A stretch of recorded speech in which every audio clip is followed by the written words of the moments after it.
What's up, YouTube? It's Sea-Dog, and I'm back with another review. This is another Dragon Ball Z review. ShFiguarts Dragon Ball Z Piccolo. And first we'll take a look at the packaging. As you can see, we have some action poses. Got him doing his finger to the forehead trick. Crossed arms. Little pose with his cape on. Crossed arms with his cape on. And the front, Piccolo on the top, Dragon Ball Z, Tamashii Nations, Bandai, Funimation.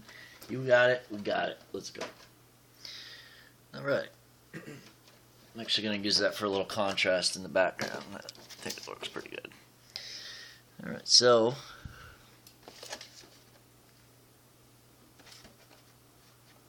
this is Piccolo right here. Looking mighty fine. Superposable. Although these superposables don't have very good neck and head up, or looking up articulation. And I'll show you more of that. So he comes with a plethora of accessories, like all ShFiguarts. First we have a... let's see if we can get the... There we go. We have a looking to the right kind of grimace. We have a done really nicely. I mean, look, it's got the antennas. You want to be careful of those. Nice sculpt work, painted in the teeth nicely. The eyes are done really nice. I like the depth and of the ears. It's not just details. You can see the veins on top of the head, the back of the head. Looking very nice. Paintwork's good, clean. Second extra head is the one with the turban. Sorry. He's wearing his turban. Nice purple paint on the top. You can see a little bit of paint shading to bring out some of the details and the sculpt work of the wrap. It's got that nice face. Very cool. Kind of a stoic face, similar to the face that's on his what do you call it? Natural side, or his standard face.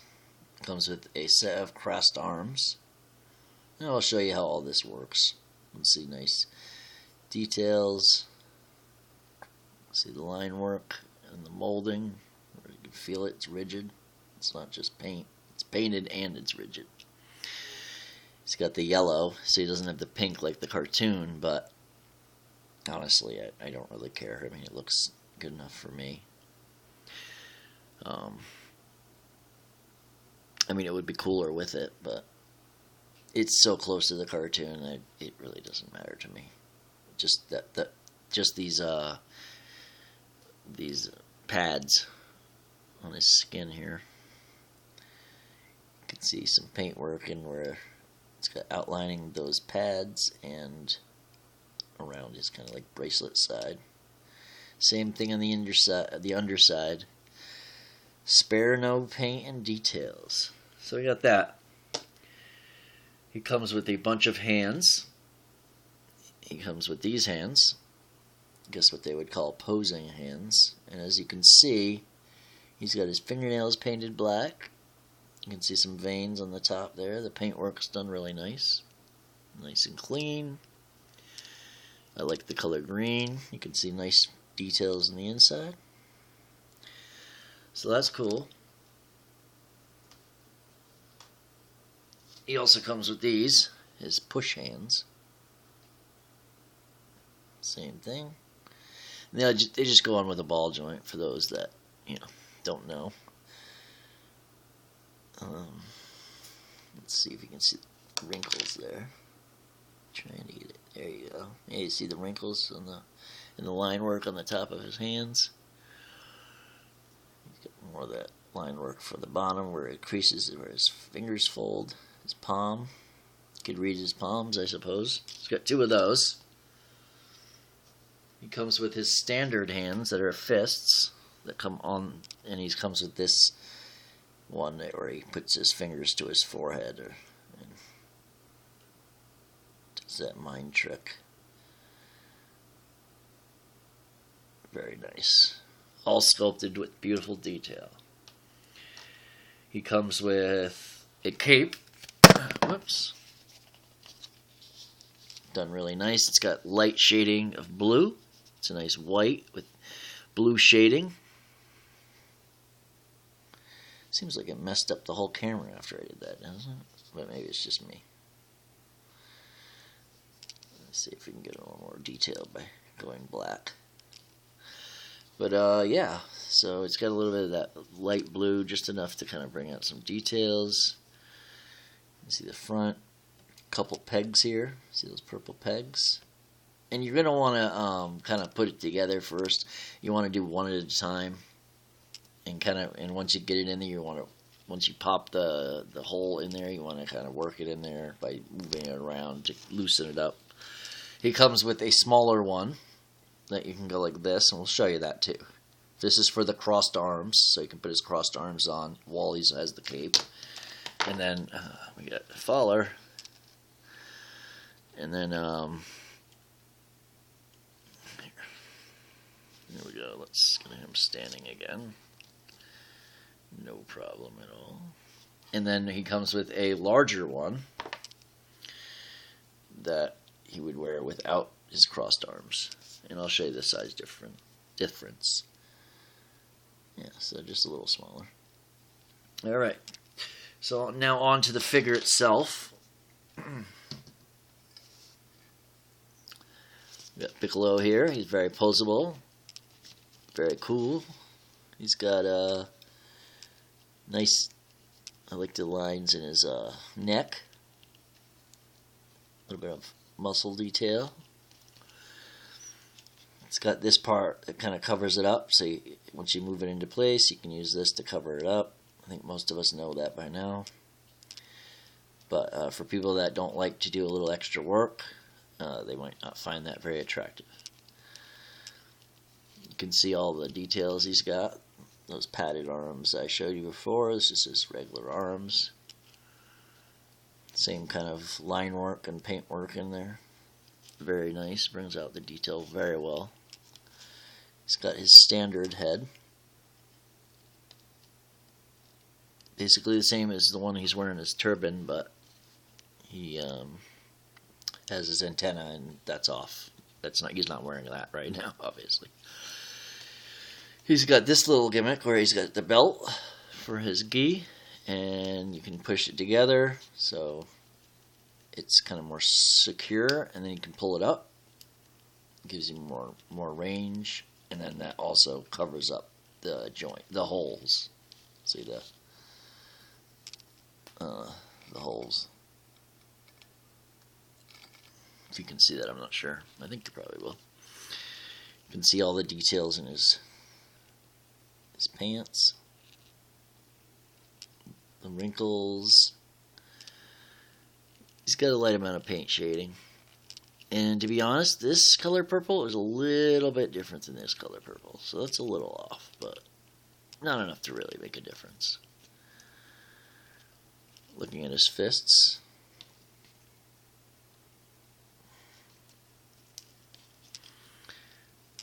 He's got some nice detail on his shoes.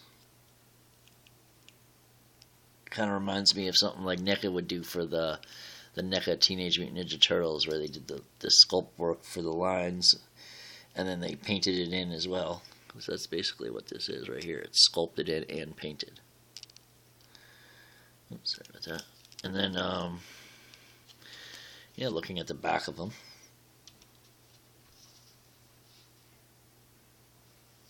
Very cool. You can see that where the sash holds together, where the wrinkles would come out. That's done nicely. The bunching up the pants, done nicely. You can see the part of the cup that fills in the gaps. You can see the double joint So they're probably going to have to work on that eventually. Oops. Doesn't bother me, but alright, so enough of the back of him. So for posability, for his head, like I said, he doesn't really go up.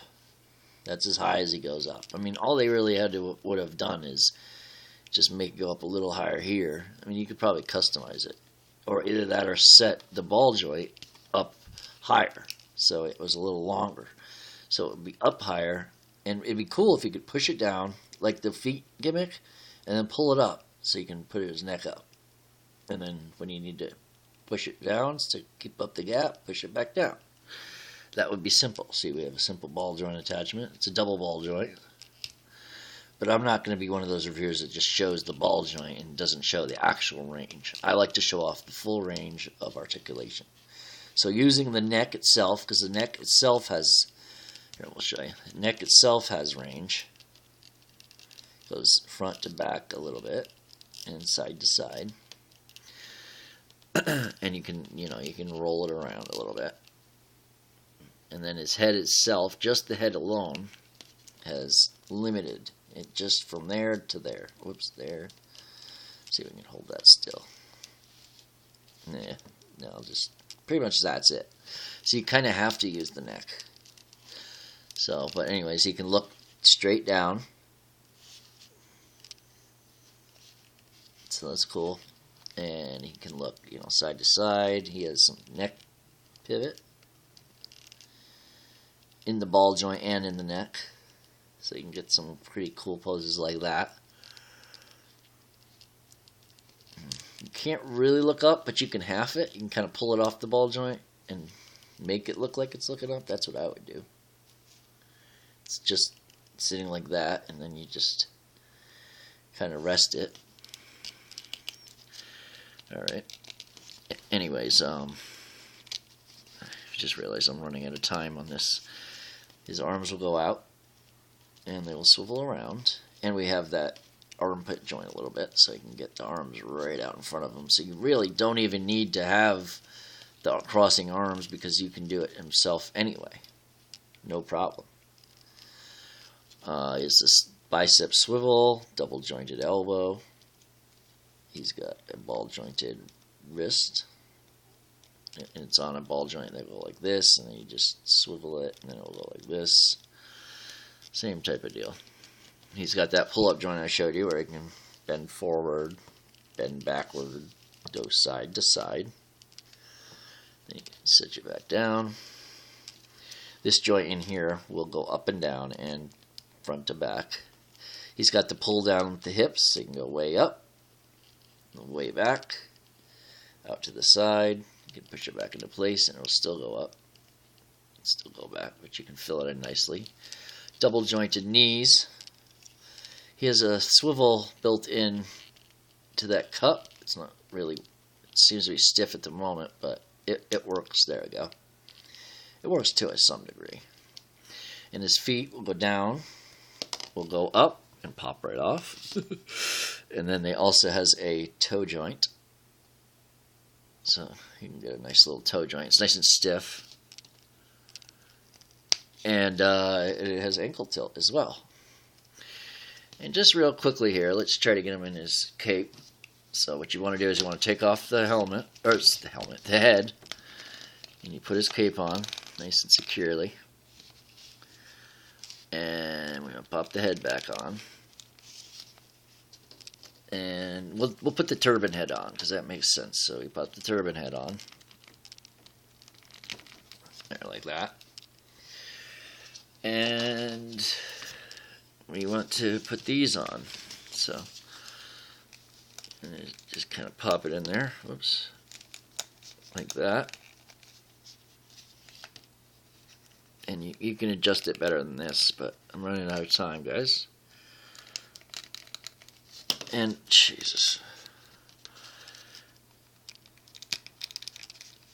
I'd hope if...